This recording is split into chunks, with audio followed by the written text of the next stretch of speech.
Alcohol is the nastiest chemical on the planet, and let me tell you why. Alcohol causes all kinds of different problems in people's lives, yet it's widely accepted. Why is that? Why do we allow such a nasty, nasty chemical to rule our lives? My name's Josh. I'm coming to you from How to Live Life to the Fullest. And I want to talk to you a little bit today about the reasons why alcohol is so prevalent in our society and why I find that it's not necessary in our lives.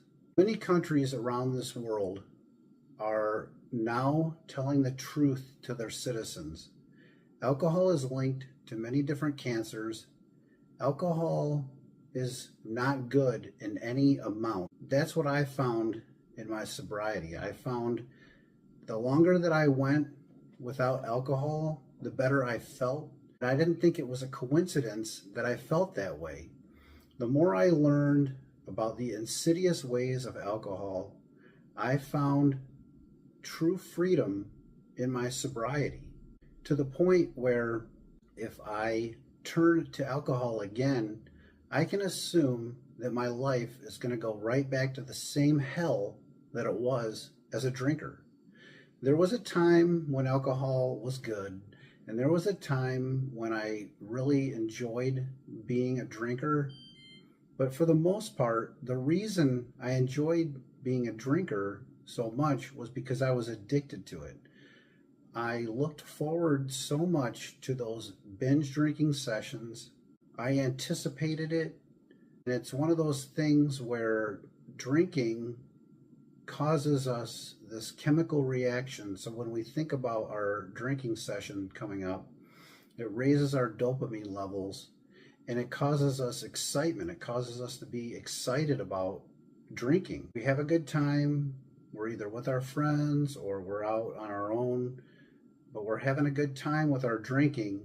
Then we go home, we sleep, and we get up the next morning and we feel crummy, we feel terrible, we have headaches, stomach aches, irritability, and many different other things that come along with being addicted to alcohol. So I gave up alcohol in 2020, 6 weeks after the pandemic started. I started watching the cans and bottles accumulate in my garage, and I couldn't take it anymore. I thought, this is going into my body. This is so much, and it's not healthy. It's got to be. It's a problem, and it's something that I gotta face. But it took me about 6 weeks into the pandemic to be able to really notice those effects, to really start to notice that it was a problem, and I was having a hard time controlling it and giving it up. I leaned on it heavily, and I leaned on it for many, many years in my life. But I started questioning alcohol really, really deeply around 2016.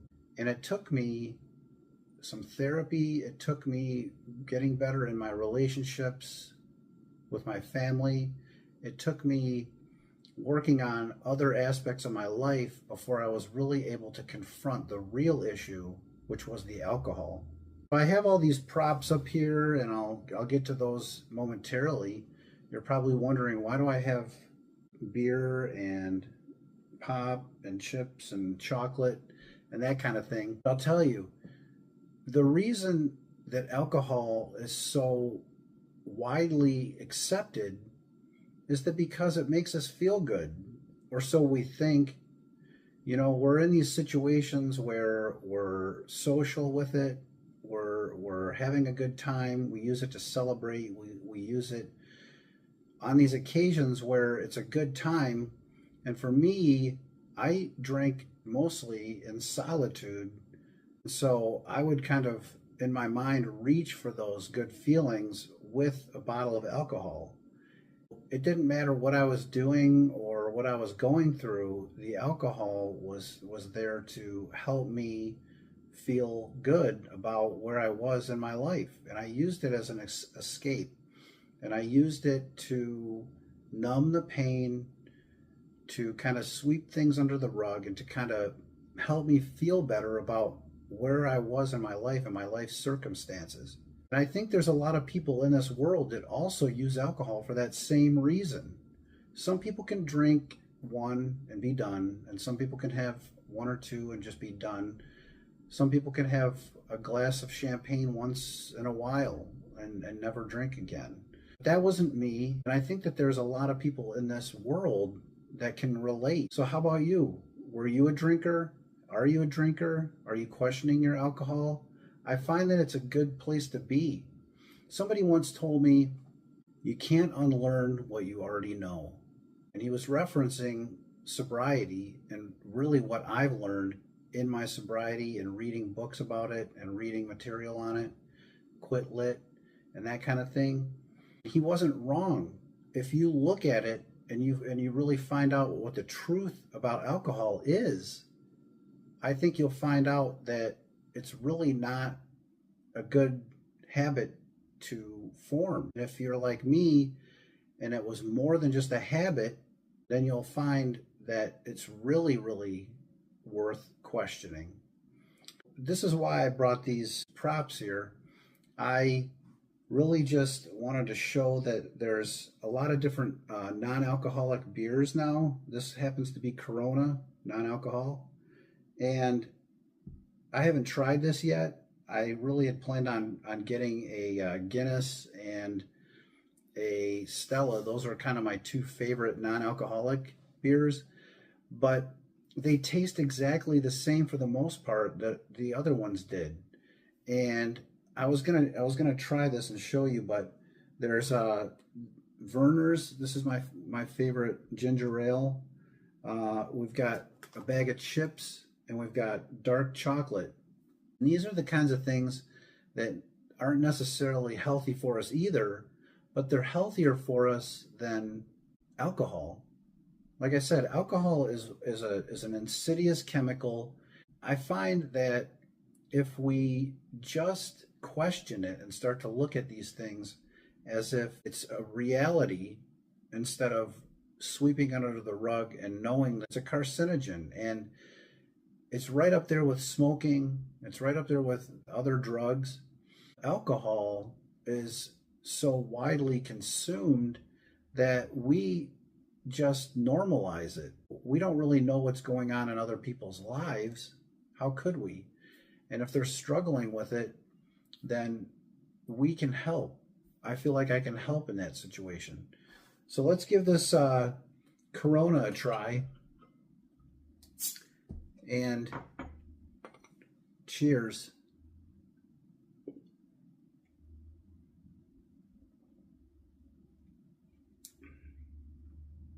Tastes exactly the same as I remember it anyway. It's been 4.5 years since I quit drinking, but it tastes exactly the same. It's just missing the alcohol.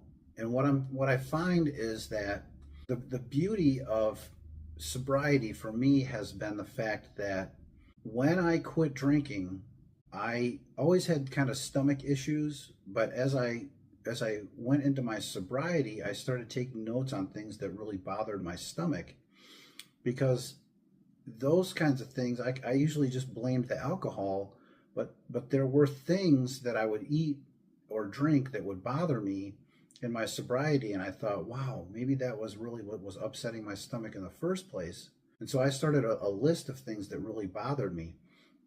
One of them being hops in beers. So the Corona doesn't have a lot of hops in it, so I can kind of tolerate that. But the really hoppy beers and the craft beers and that kind of thing, I can just have one or two sips and it ruins my GI. I steer clear from it. Another thing is limes. I was going to buy limes for a prop for this beer, but I found that they're a problem in citrus for me. So oranges, lemons, limes, those kinds of things. It took me being sober for a little amount of time to be able to recognize that those things were an issue for me, and I could kind of knock those things out. Another thing I enjoy is dark chocolate. Every now and then, if I'm craving something, I'll have dark chocolate instead of alcohol. That's one of the things. I never had a huge sweet tooth when I was drinking, But as I got sober, I really noticed that I started to crave chocolate, crave sweets in some form, and I reached for certain things. Well, the non-alcohol beers, it took me a good 3 months of sobriety to really feel like I'm comfortable trying non-alcoholic beers. The reason is because I didn't want it to be a trigger. I really wanted to feel comfortable in my sobriety before I tried it. But once I did try it, I found that, man, there's like Athletic Brewing, there's Guinness Zero now. Stella has a non-alcoholic. There's almost all the beers now have a version of non-alcohol. I haven't tried the wines or any of the liquors, but from what I understand, those have come a long way as well. Wherever you are in your journey, I urge you to take solace in the fact that you're here. If you can put down alcohol for just a little bit of time, recognize it for what it is. I always knew that alcohol was no good for me. And the reason I knew that was because I woke up with a hangover. And if I'm getting hungover and not feeling well because of something I'm putting in my system, I have to be able to acknowledge that. But to me, it didn't matter. So it's like a smoker. They know what the harms are. They know what the effects are. It causes lung cancer and many other cancers and many other health issues. But it doesn't stop them from using it anyway. What I'm finding in my sobriety and what I started to notice as I quit and as I went on is that now that I don't drink, I don't really want one or two because I know that it's not good for me in any amount.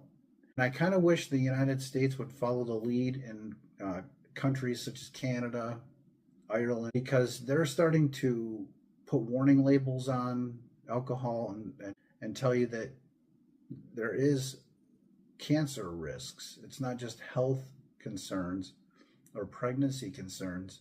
There's legitimate issues that alcohol is causing. And as a society, I feel like if we can make that shift and make videos like this and make it known out there that there's other things we could do with our time rather than drink and use alcohol as a celebration, we can use other things and go other directions, find other things that give us joy. I took up hiking, I took up walking more, I took up playing with my dogs more, I took up making these videos, I took up going to church more, I got to know my pastor and some people from the congregation, I started sober communities, I've started many other things, and it's all through being sober. So I'm going to go and I'm going to enjoy my Tigers game in a little bit. I'm going to have my NA Corona, one or two of those, have some chips, have some chocolate, have some Vernors maybe. Then I'm going to have an awesome night with my family, and I'm going to go to sleep, get up, and have a great day tomorrow because I'm not feeling crummy today. Right now it's only noon. In the past, if I wasn't working and I wasn't working tomorrow, I would just drink and I would spend the entire day drinking. And I would think that that was fulfilling to me, when in reality, it was just ruining my life. It was ruining my day today, and it was certainly going to be ruining my day tomorrow. What Anthony Hopkins once said is, today is the tomorrow that we worried so much about yesterday. So let's make today a great day. Let's stay alcohol free. Let's question where we are in our lives.